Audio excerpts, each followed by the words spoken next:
The first night I heard the sound, I thought it was coming from my phone. A low tapping. Slow. Patient. I checked my notifications. Nothing. The sound continued, moving slightly, as if it were circling the room. I live alone in a small apartment on the edge of the city. The building is old, the kind that makes noise at night. Pipes clicking, walls settling. I told myself it was one of those things. Then I realized the tapping had rhythm. 3 taps. Pause. 3 taps again. I held my breath. The tapping matched it. My phone screen lit up on its own. A voice memo app was open. Recording. I hadn't touched it. The timer showed 30 seconds already recorded. I pressed play. At first, there was only static. Then I heard my own breathing, shallow and nervous. And behind it, another breath. Slower. Deeper. Too close. A whisper slid through the sound. Don't turn around. I dropped the phone. The tapping stopped. The room felt heavier, like the air had thickened. I stood up slowly and walked to the mirror near the door. My reflection looked normal. Same tired eyes, same tense face. But it moved half a second late. When I raised my hand, the reflection smiled first. I stepped back. The smile stayed. Behind me, something shifted. Not a sound. More like the idea of movement, pressing against my back. The phone vibrated. A new voice memo appeared. File name, second night. I hadn't recorded a first one. I pressed play. My voice spoke calmly, as if reading instructions. It learns faster if you listen, it said. It remembers your shape through sound. My reflection opened its mouth. I felt breath on my neck. Cold. Curious. The whisper returned, clearer now. It's your turn. The lights flickered. The recording didn't stop. I didn't turn around. Every instinct screamed to run, but my body refused to move. The air behind me felt occupied, like someone standing inches away without weight or shape. The whisper faded, but the breathing didn't. It moved with me when I stepped forward, stopping when I stopped, like it was learning the rules of my body. I grabbed my phone and rushed into the bathroom, slamming the door shut. The mirror above the sink was already fogged, even though the water wasn't running. A handprint appeared on the glass. From the inside, I wiped it away with my sleeve. The glass was ice cold. My phone vibrated again. Another voice memo. File name, third night. My chest tightened. It was still the same night. I played it. This time, I wasn't alone in the recording. 2 breaths. One shaking. One steady. It doesn't need you awake, my voice said. It listens better when you're afraid. A soft knock echoed from the bathroom door. Not loud. Careful. 3 knocks. Pause. 3 again. I backed away until my shoulders hit the wall. The lock twisted slowly. I hadn't unlocked it. The door opened an inch. Darkness pressed through the gap, thicker than shadow. From inside that darkness, I heard my own voice again. Closer now, clearer. Don't waste energy, it said gently. You'll need it. The light above the mirror burst, plunging the bathroom into dim yellow from the hallway. My reflection returned. Not copied. Replaced. It stared at me with my face, but wrong proportions. Eyes too wide. Mouth relaxed like it had never learned how to smile. It spoke without sound. I understood anyway. It wasn't trapped here. I was. The phone dropped from my hand and hit the floor. The recording kept going. I felt fingers brush my wrist, testing, curious. Then my ankle, my spine, mapping me, learning where I ended. The whisper returned one last time that night, no longer hidden. Tomorrow, it promised, you'll sound just like me. The lights went out. The tapping started again, closer than before. I didn't sleep. Not really. My eyes were open, staring at the ceiling while the apartment felt wrong. Alive, like it was waiting. The tapping never stopped. 3 taps. Pause. 3 taps again. Always behind me. Always in rhythm with my heartbeat. I tried calling someone. No signal. My phone was useless. Even the flashlight app flickered as if it refused to work. I stood up. The room was darker than it should have been. Shadows stretched against the walls unnaturally, bending toward me. One leaned longer than the others, like a hand reaching. I forced myself to look at the mirror. My reflection was gone. Just black glass. My own face stared at me from the opposite side of the room. It wasn't moving, but I knew it was aware.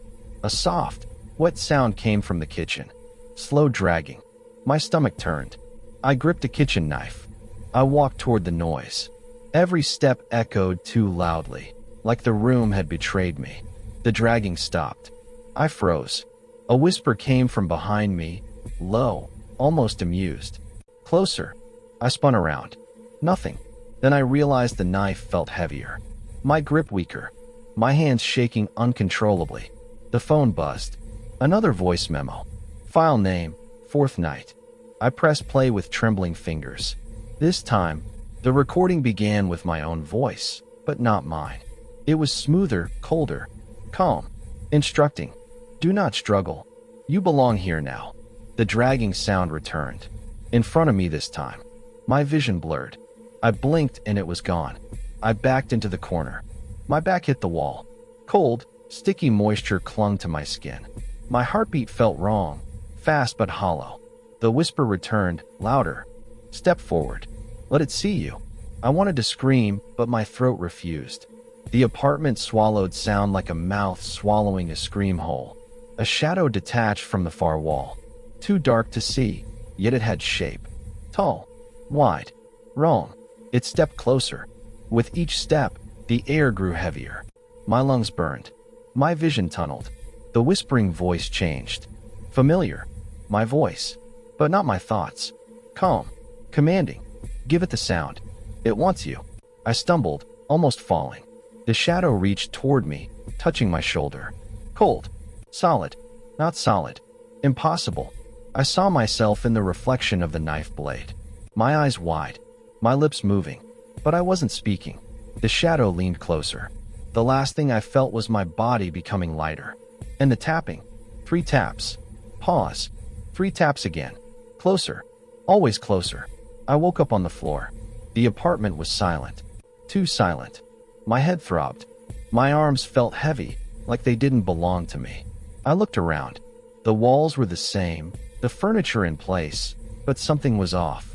The shadows hung wrong. The air tasted wrong. I tried to stand. My legs refused. My phone buzzed. Another voice memo appeared. File name, 5th night. I pressed play. My own voice again. Calm. Clear. Guiding. You are ready. It has learned you. The door creaked open slowly. No one was there. Yet I could feel a presence. Watching. Waiting. The tapping began once more. 3 taps. Pause. 3 taps. Closer. I crawled to the door, dragging my trembling body. The air thickened with each movement. My breathing became a whisper. The shadow moved silently beside me, just beyond my vision, perfectly matching my steps. I reached the hallway. The building was different. Corridors stretched longer, walls bending. The doors I remembered were gone. New ones appeared, each whispering my name, each inviting me to enter. A light flickered at the end of the hall. My reflection appeared in the glass, smiling, calm, watching me. You are not leaving, it said. I tried to scream. No sound came. The shadow merged with my reflection. My reflection moved first. I followed. The floor beneath me seemed to ripple like water. My body grew lighter. I was being lifted, not into the ceiling, not into the walls, into the sound, into the recording itself. I saw everything I had done, my own voice, trembling, my fear, pure and raw, every breath, every step. All of it became a layer in the building. You are part of it now, my voice said, this time, not mine, but the one I had heard on all the recordings. Smooth, controlled, eternal. I could no longer tell where I ended and the apartment began. The tapping stopped. Silence. Then a new recording appeared on my phone. No file name. No length. I opened it. Another voice, new, trembling, afraid. It was someone else. Listening. Alone. And I understood. I wasn't gone. I was waiting. In the walls. In the echoes. In the taps. Always waiting. For the next listener. To become me.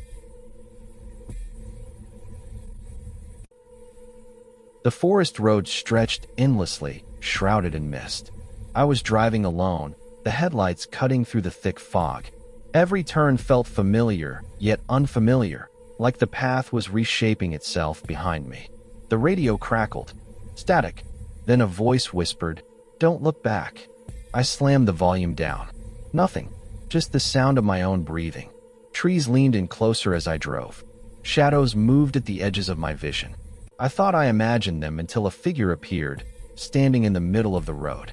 I hit the brakes. The figure vanished instantly, leaving only fog and the echo of a whisper. My pulse raced. I tried to call someone. No signal. The road forked, and I took the left path. The fog thickened, swallowing everything behind me.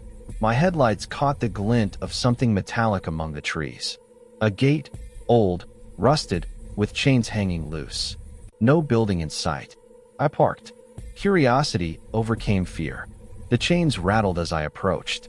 A door appeared in the fog, wooden, old. It wasn't there before. I pushed it open. Inside, the air was cold, damp, and smelled faintly of decay. The walls were lined with mirrors, each reflecting a slightly different version of me. My own reflection moved independently, smiling when I didn't, blinking when I didn't. A soft voice whispered from every corner, growing louder. "Stay forever." I stepped back. My reflection followed. I turned to run. The door slammed shut. The mirrors multiplied. Hundreds of eyes stared back, all mine but wrong, all watching, waiting. I realized too late that this place didn't just exist in the forest. It existed for me, and now it wanted to keep me inside forever. I tried the door. Locked. My hands pressed against the wood, but it didn't budge. The mirrors pulsed as if alive, breathing with the same rhythm as my heart. A whisper rose above the rest. "You can't leave." It sounded like my own voice, calm, commanding, yet unfamiliar. I turned to the nearest mirror. My reflection stepped forward, separate from me. It smiled, showing teeth I didn't have. My knees buckled. Shadows crept along the walls, forming shapes I couldn't identify. Thin, long arms reached out, disappearing into the glass.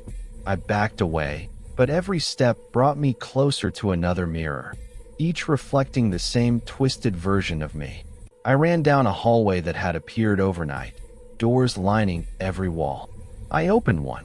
It led to the same mirror room. Another, same mirrors. Each room echoed my screams. The air grew heavier. My breath fogged in the mirrors themselves. I touched one, and my hand passed through, cold and wet, sticky like water. A figure emerged from the farthest mirror, taller than any human, faceless, gray. It raised its arms, pointing at me. A faint glow outlined it. I stumbled backward. Mirrors rippled. The whispering grew louder, hundreds of voices overlapping. "You belong here. You belong here." I tried the windows. All black. The fog outside pressed against the glass, forming shapes, faces, hands, eyes, watching, waiting. I realized the forest outside didn't exist anymore. Only this place existed. Only the mirrors. Only them. And they wanted me. I ran through hallways that twisted unnaturally. Floors tilted, walls stretched, ceilings pressed low. The mirrors were everywhere. Hundreds. Thousands. Each reflecting not me, but someone I feared to be. A hand reached out from one, cold and solid. I recoiled, but it followed, slithering along the floor like liquid shadow. I stumbled into a staircase that appeared midair. It spiraled downward into blackness, endless. I had no choice but to descend. The stairwell opened into a massive hall, mirrors covering every wall. Hundreds of reflections screamed silently, clawing at the glass. Each one was me. Not me. Something between human and shadow. From the shadows, a figure approached. Gray skin, faceless, taller than any human, moving in jerks yet fluid. Its mouth opened unnaturally. The whispering in the hall grew louder. Hundreds of voices chanting, echoing in perfect unison. "Stay, stay, stay." I tried to run. Mirrors multiplied. Each reflection followed, imitating my panic. The floor beneath me rippled like water. I fell. The figure's arm shot through the nearest mirror. Cold, sticky, gripping my wrist. My body felt unreal. Lighter, fragile, dissolving. I screamed. Sound bounced back from every mirror. My own reflection stared at me, grinning. I was no longer running, no longer breathing. I realized the mirrors weren't just reflecting me. They were consuming me. Every fear, every heartbeat, every scream became part of them. I floated in darkness. The hallways, the mirrors, the whispers, they were all around me. I no longer knew where I ended and where they began. A faint light glowed ahead. A keycard appeared, black with a red symbol. I reached for it. Doors formed around me, hundreds, each leading to the same mirror room. Inside, I saw myself. Not me. My face smiling, eyes empty, hands reaching toward me. I tried to move, but my body felt unreal, dissolving into reflection. The figure returned, faceless, gray, taller than any human. Its voice was mine, calm and eternal. "You belong here now." I screamed. No sound. The mirrors rippled, swallowing me. I realized the hotel, the forest, the road, they didn't trap people. They trapped essence, fear, and sound. Every whisper, every heartbeat, every scream became part of them. Outside, someone approached. Curious, unaware. Another guest. Another soul waiting to be trapped. I became the whispers, the reflections, the waiting. The mirrors multiplied endlessly. The darkness pulsed, and the cycle continued. The hotel looked ordinary from the outside, but the moment I stepped inside, the air pressed against my chest. The lobby was empty, lights flickering as if someone had just left. A faint smell of bleach mixed with something rotten lingered. I was here to document abandoned hotels. Nothing unusual, or so I thought. The front desk was vacant, yet a key card sat on the counter, warm as if someone had just touched it. Floor 7. My room. The elevator hummed when I stepped in, buttons lighting up on their own. The doors opened to a hallway that stretched farther than the blueprint suggested. Carpet patterns repeated, walls leaned slightly inward. My footsteps dragged against the floor. Room 711 was open. The door swung slowly when I touched it. Inside, everything was pristine. Bed made, curtains drawn, a black leather suitcase on the floor. I approached. Clothes I didn't recognize were folded neatly inside. Then a whisper, "Don't leave." The sound came from the corner of the room. No one was there, yet a shadow stretched too long along the wall. The lights flickered, and a small figure appeared in the mirror on the dresser. Too small, too fast. It mimicked my movements. I stepped back. The figure smiled. Its eyes weren't mine. The suitcase rattled. Shoes emerged. Tiny, childlike, wet. Another whisper, "You shouldn't be alone." The door slammed. Cold air filled the room. My reflection now moved independently, pacing slowly, always watching. I tried the door. Locked. Solid wood. No handle. The whispering grew louder, urgent. I ran to the window. Fog covered the courtyard. Trees twisted unnaturally. No ground beneath them, only blackness. Turning back, the mirror had vanished, replaced by a doorway deeper than any hallway I remembered. The suitcase opened. Clothes floated, spinning slowly. Shoes hopped forward like insects. A shadow emerged. Thin, elongated, faceless. It moved in jerks, like a puppet, yet tracked me perfectly. I stumbled backward. Hundreds of tiny voices joined the whispers. "Stay. Don't leave. Listen." Covering my ears did nothing. The voices echoed inside my skull.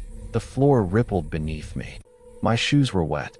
My reflection in the dresser grinned grotesquely. I bolted for the elevator. Doors slammed as I approached. Floor 6, a hallway unfamiliar. Flickering orange and red lights. Shadows danced across walls, twisted faces forming and dissolving. Every door opened the same room. Mirrors, suitcase, shoes, whispers. My reflections were behind me in every mirror, closing in. The elevator doors opened into darkness. A hand shot out, cold, gripping my wrist. I screamed. The lights vanished. When they returned, I was back in the lobby. No suitcase, no mirror. The fog was gone. I thought I was free. I wasn't free. The lobby repeated endlessly. Chairs, tables, the desk, all stretching into infinity. The ceiling warped as if it breathed. Footsteps echoed. Mine, but not. Behind me, a soft shuffle. Whispers returned. Hundreds of voices, some mine, some not. A keycard floated before me, black with a red symbol. I took it. The elevator doors slammed. Lights flickered violently. Every reflection grinned, moving independently. I ran through the hallway. No numbers on the doors, only blank panels. Each room worse than the last. Floors slick with unidentified liquid, decay in the air. From above, a thin, faceless hand dropped slowly, hovering inches from my shoulder before vanishing. I ran, breath fogging the air, footsteps echoing behind me. A staircase appeared midair, spiraling downward into darkness. I had no choice but to descend. The stairs led to a massive room, larger than the hotel should contain. Mirrors lined every wall. Reflections stared at me, some screaming silently, others grinning grotesquely. A figure approached, taller than any human, gray skin, black voids for eyes. Mouth opened unnaturally wide. "You belong here," it said in my own voice. I tried to run, but the floor stretched endlessly. Hallways repeated. Mirrors multiplied my panic. Whispers intensified, chanting words I didn't understand. The figure raised its arm. A hand shot through the nearest mirror, cold, gripping, pulling me toward the glass. My arms grew weak. My body felt unreal, dissolving into reflection. I screamed. The sound bounced back from every mirror. I was trapped. I opened my eyes in silence. The hotel was empty, yet alive. I floated in darkness, my body fragmented, dissolving into reflections. My screams echoed endlessly behind mirrors I could not reach. A keycard glowed faintly before me. I touched it.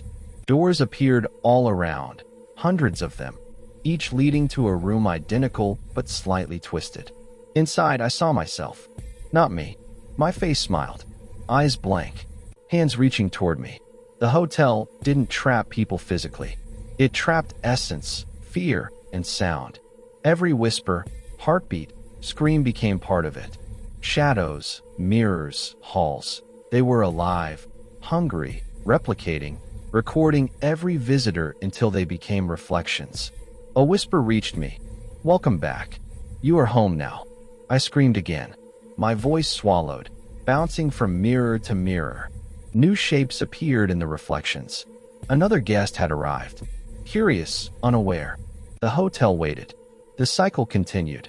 And I understood. I wasn't lost. I was part of it. Time no longer existed. I drifted between hallways that looped infinitely. Mirrors multiplied endlessly, reflecting myself over and over. Every reflection had slightly different expressions, some terrified, some grinning, some pleading. The whispers were constant, overlapping. Hundreds of voices, chanting, warning, laughing. I tried moving, but the floor shifted beneath me. Rooms opened and closed unpredictably. The suitcase reappeared, clothes floating. Shoes walked on their own. A figure emerged from the shadows, taller than human, faceless, gray skin. Its voice was my own, calm, commanding, eternal. "You are ready," it said. "Your turn." I felt myself pulled into a mirror. Cold, endless glass. My body fragmented, merging with my own reflections. I could see everything I had done in the hotel. My fear, my movements, my screams. All recorded, all alive. Outside, a new guest approached. Curious, unaware. The hotel had claimed me, and it would claim them too. I realized I had become the whisper, the reflection, the waiting. The hotel was no longer a building. It was sound, shadow, and fear made alive. And it was hungry for the next visitor. The cycle never ends.